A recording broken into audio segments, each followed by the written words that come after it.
Some days ADHD feels manageable, other days it can feel overwhelming for no clear reason. That fluctuation usually isn't random, it's often tied to small daily habits that have a much bigger impact than people realize. In this video, I'm going to walk you through 3 very common habits that worsen ADHD symptoms and what to do instead. I'm Dr. Dan Sullivan. I'm a licensed naturopathic medical doctor, a certified functional medicine practitioner, and I also have ADHD. On this channel, I aim to educate and empower you using evidence-based medicine and a root cause lens, looking beyond medication alone to better understand what's really driving ADHD symptoms. One of the most important things to understand about ADHD is that symptoms are not fixed or static. They change from day to day depending on sleep, stress levels, nutrition, nervous system regulation, and daily routines. This is why ADHD can feel manageable on some days and significantly harder on others. That also means there are habits we repeat every single day, often automatically, that can either support focus and emotional regulation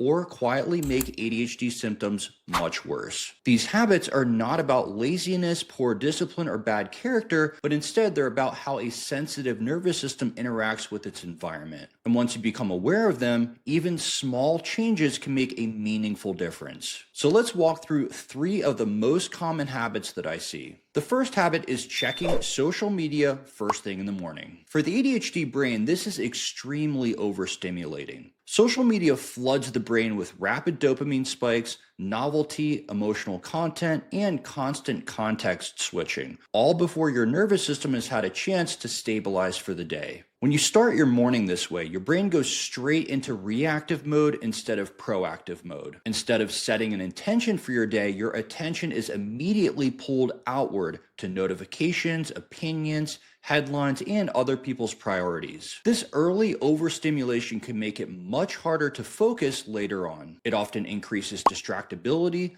mental restlessness, and baseline anxiety throughout the day, because your brain has already been trained to expect constant stimulation. For many people with ADHD, even delaying social media for the first 30 to 60 minutes can significantly improve focus and emotional regulation later in the day. The second habit is consuming simple carbohydrates for breakfast. This includes foods like sugary cereal, white toast, pastries, or bagels. These foods are digested quickly and cause a rapid spike in blood sugar followed by a crash. That crash often shows up as fatigue, brain fog, irritability, low motivation, and difficulty concentrating. For the ADHD brain, stable blood sugar is essential. When blood sugar drops, the brain has less consistent access to fuel, which makes attention, emotional regulation, and impulse control much harder. This is why breakfast composition matters so much in ADHD. A breakfast that includes adequate protein,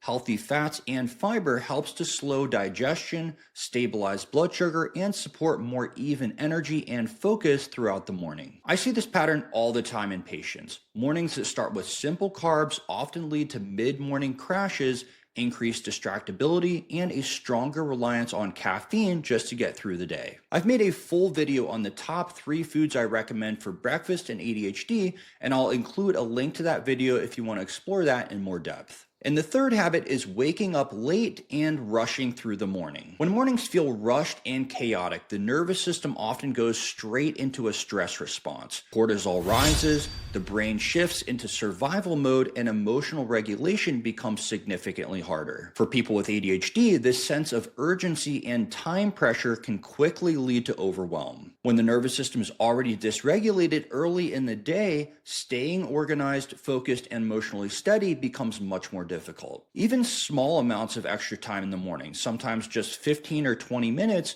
can dramatically change how regulated the brain feels for the rest of the day. A calmer morning helps set a steadier baseline for attention, decision-making, and emotional resilience. This isn't about having a perfect morning routine, it's about reducing unnecessary stress so the ADHD brain doesn't start the day already depleted. So if your ADHD symptoms feel worse than they should, it may not mean that something is wrong with you or that your treatment isn't working. Often it's these small, repeated habits that strain an already sensitive nervous system. When you adjust those patterns, even gradually, ADHD often becomes much easier to manage. If this video was helpful, consider subscribing for more ADHD education like this. And if you want to optimize your mornings further, check out the breakfast video linked right here.